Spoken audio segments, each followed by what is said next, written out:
Continuamos en el último bloque informativo de este resumen semanal de noticias. Integrantes de la Comisión de Educación del Senado de la República sostuvieron un encuentro con el director del Instituto Nacional de la Infraestructura Física Educativa, Héctor Gutiérrez de la Garza. Él detalló cuáles son los retos del gobierno federal en cuanto a la instalación de bebederos en los recintos educativos y la entrega de escuelas dignas a los educandos. El funcionario habló también de las escuelas que se han beneficiado durante los últimos 3 años con apoyos aprobados por el Congreso Federal. Que primero tenemos que habilitar bien el aula, que tenga buenos servicios sanitarios con los requisitos de accesibilidad y posteriormente que nos vayamos a los demás componentes.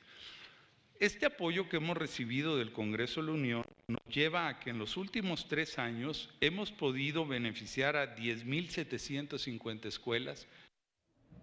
Los senadores de los diferentes grupos parlamentarios compartieron cuestionamientos y opiniones al respecto.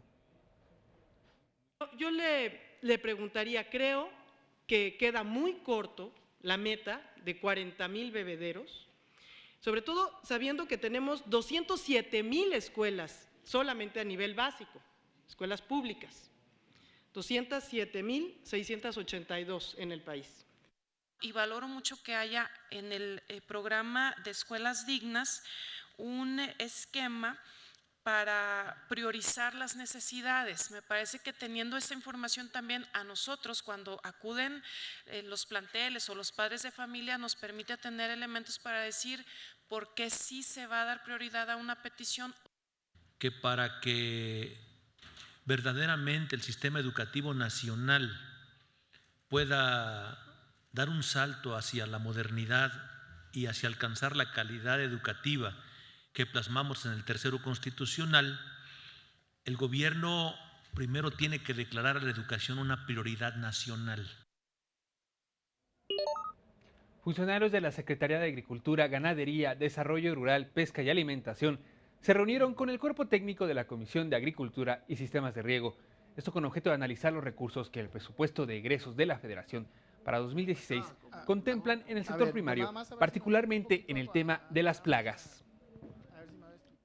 Que hay campañas que no están consideradas en este, o inclusive va el reforzamiento de muchas campañas ya existentes porque el tema ya se nos salió de las manos o se desbordó. Entonces, hay mucha coincidencia en campañas, pero lo del recurso de los 1,500 millones son solamente para roya, estamos hablando de pulgón amarillo, o sea, son plagas nuevas que no tenemos recurso con qué hacerle frente. Para mí me queda claro que se necesitan mínimo 1,070 millones para atender las plagas actuales, campañas actuales, reforzadas. Y de los 1,500, ¿cuánto podemos gestionar más para nuevas cosas que se presenten con la cuestión histórica que ustedes nos digan? Alberto Mayor Garríos, director general del Centro de Estudios para las Finanzas Públicas de la Cámara de Diputados, señaló que las estimaciones del Fondo Monetario Internacional indican que la recuperación de la economía global será modesta en el 2016. Así lo dijo al acudir a una reunión con los integrantes de la Comisión de Presupuesto y explicó los elementos que podrían generar efectos negativos en las estimaciones 2016. Se encuentra el menor dinamismo de la economía de Estados Unidos, debilitamiento de la economía mundial, desaceleración de economías como China, Brasil y Rusia.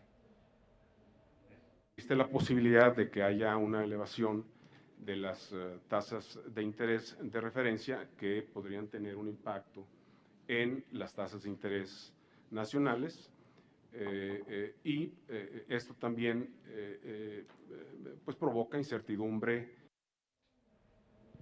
Los legisladores emitieron sus cuestionamientos y se refirieron a la deuda, los recortes y a temas que no contempla el proyecto.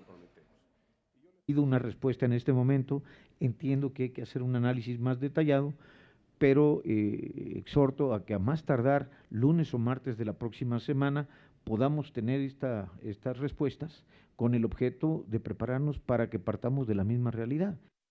Se ha hablado en el presupuesto de que se fusionan programas y en particular en este no identificamos hacia dónde se puede orientar el recurso, cómo se puede atender este problema tan importante que es un compromiso nacional, insisto, del cambio climático. Ya no cerramos en 3.5, cerramos en 3. Y hay quien habla de que la tasa no subirá pues, el año que entra. Entonces, ¿cuál es? Y entonces, el crecimiento del costo financiero de la deuda. La Comisión de Transparencia y Anticorrupción de la Cámara de Diputados puso a consideración de sus integrantes la propuesta de opinión respecto al proyecto de presupuesto de egresos de la Federación 2016. Al respecto, diputadas y diputados de los distintos grupos parlamentarios emitieron su opinión. El documento hace referencia a una serie de consideraciones históricas y presupuestales para el combate a la corrupción.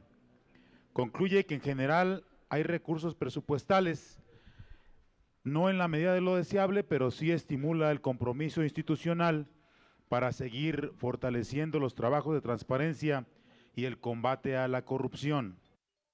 De igual manera, vemos que el proyecto de presupuesto de egresos de la Federación 2016 carece de pesos y contrapesos para controlar, vigilar y sancionar a los servidores públicos que manejan el gasto público, y que además, si tomamos en cuenta la inflación, la inversión al combate a la corrupción se mantiene proporcionalmente casi constante entre el 2015 y el 2016. Creo que sí debe incluirse en las observaciones el transitorio que le solicite al Ejecutivo por conducto de Hacienda que haga los ajustes que obligan todo el Sistema Nacional Anticorrupción. Agregaría que señale el origen presupuestal de los mismos. Por eso esto que tenemos aquí, este documento, es una propuesta.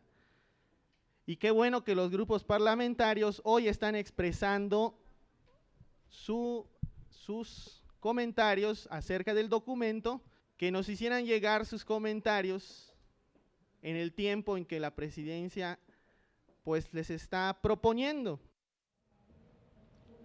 La Comisión de Transparencia y Anticorrupción de la Cámara de Diputados se declaró en sesión permanente y aprobó que en un plazo de 24 horas los grupos parlamentarios enviaran sus respectivas propuestas para enriquecer la opinión que emitirán en relación con el proyecto de presupuestos de egresos para 2016.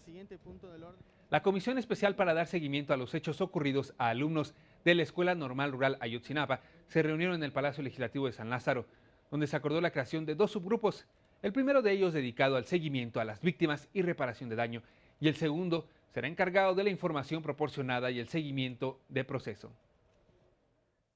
Que este informe o este primer propuesta de informe por grupos pudiera ser el 7 de diciembre. Los primeros 100 días se cumplen como para el 15 de diciembre, sería la fecha.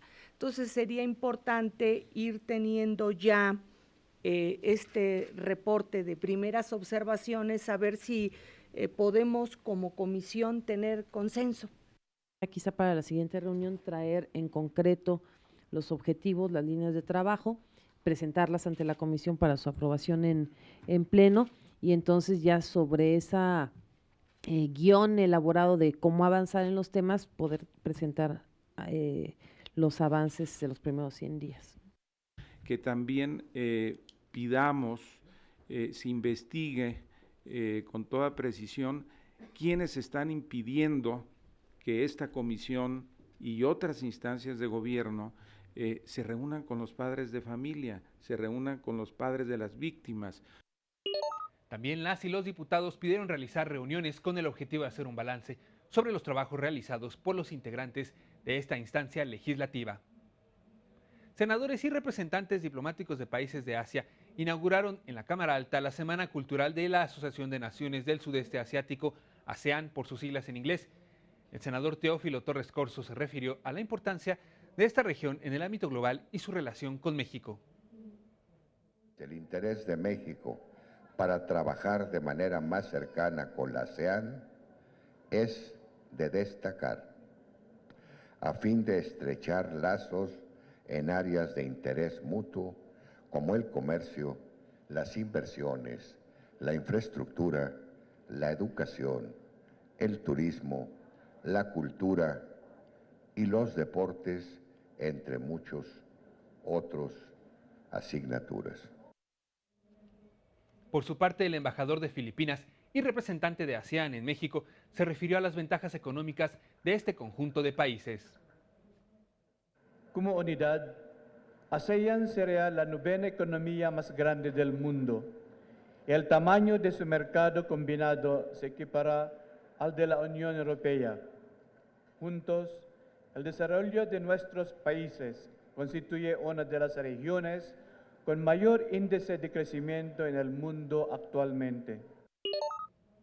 Legisladores y funcionarios y especialistas acudieron al Senado para participar en una reunión convocada por el senador Javier Corral Jurado, que tuvo por objeto analizar la transición digital o apagón analógico.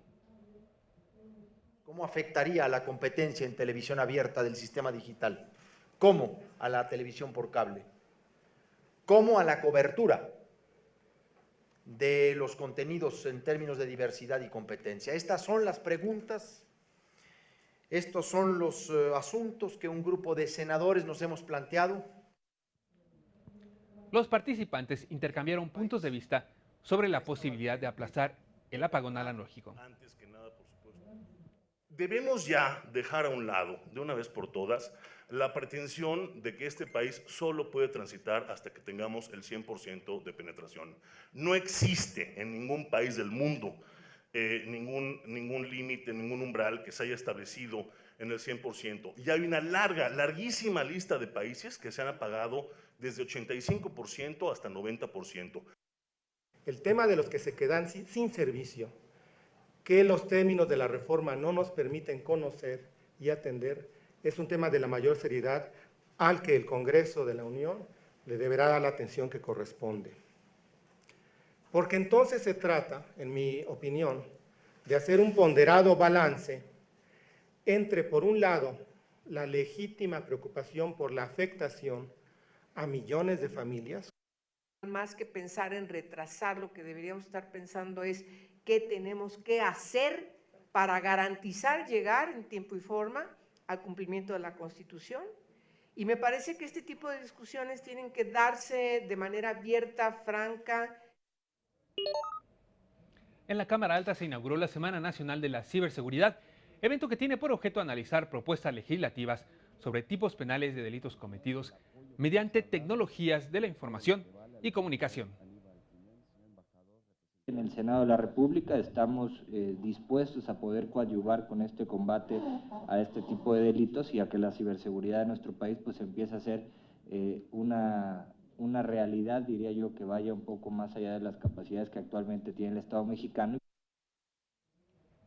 Por su parte, Aníbal Quiñones, representante de la Organización de Estados Americanos, habló sobre el impacto de los delitos cibernéticos en América Latina. Las principales tendencias que impactan a la región son las violaciones de datos, con más de 552 millones de identidades expuestas a causa de estas violaciones, crecimiento de los ataques dirigidos contra particulares, troyanos y robos bancarios. El senador Omar Fayad informó que México ha perdido hasta 3.000 millones de dólares por estos ilícitos y recordó que presentó una iniciativa en la materia. Esta es la hora de que México cuente con la legislación para poder analizar este fenómeno, pero sobre todo para proteger al ciudadano. No creo que haya cosa más importante que poder proteger los derechos de las personas que hoy están siendo vulnerados, pues porque hay una serie de conductas que no están reguladas. El comisionado general de la Policía Federal, Enrique Galindo, manifestó la importancia de que exista un marco jurídico para combatir delitos cometidos con el uso de nuevas tecnologías. Con el fin de tener un documento de debate legislativo que permita ponernos al día en esta materia. El esfuerzo en materia jurídica y que derivará en un esquema normativo, pues nos pondrá en una mejor condición para investigar, para prevenir, para perseguir en un momento dado las conductas que tienen que ver con la ciberdelincuencia. Llegamos hacia el final de este resumen informativo con lo más destacado de la última semana. Puede mantenerse informado en vivo a través de nuestras redes sociales. Estamos presentes en Facebook, en YouTube y en Twitter. Muchas gracias y acompáñenos la siguiente semana.